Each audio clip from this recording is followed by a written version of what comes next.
This is Andi Purewal for Boxing Social. I'm joined by Joe Goossen. Yes, Joe, Andy, back again.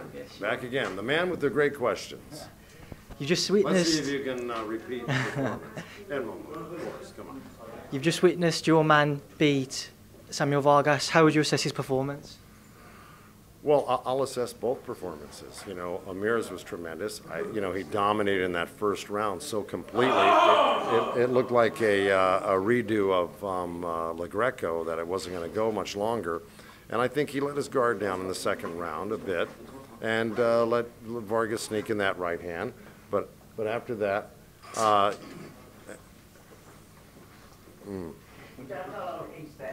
really? Yeah. But anyway, so you can snip and bip on that, right? Okay. So, after, Amir, got hit with the right hand in the second one down, he got up strong, came back to the corner, the bell rang, and he was fine, clear-headed. And I told him to keep on boxing, don't line up in front of the guy. But this guy took a lot of, Vargas came here to win. By his own words, he said, it's the hardest he's ever trained. Nobody can take that type of punishment for 12 rounds. He went down twice. The rope saved him for a third knockdown. In the fifth round, he got hit with a flurry that I thought for sure the referee was going to stop it, but yet he survived it and kept pressing the rest of the night. I mean, look, he took a tremendous amount of punches in that fight, and it just goes to show he came here to win. But and he said nobody has ever outboxed him like that. He said Amir's speed and his leg work was his footwork was incredible. So bottom line is I've got a real world-class fighter here.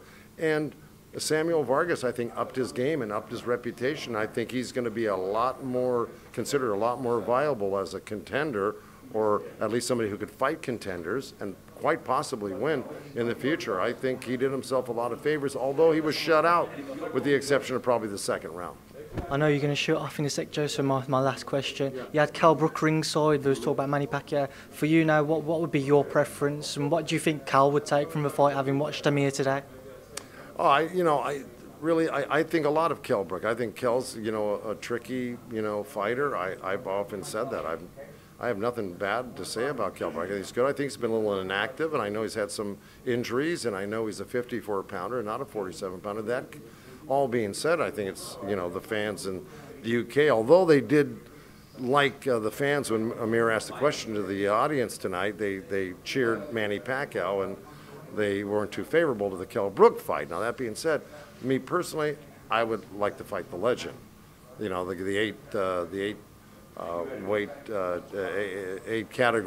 different categories of weight champion, Manny Pacquiao. So it was up to me, that would happen. We'll see, We got time to figure that out. Well, Joe, thank you, Speaks Boxing Social. Brother. Thank you. Thank you so much. Okay.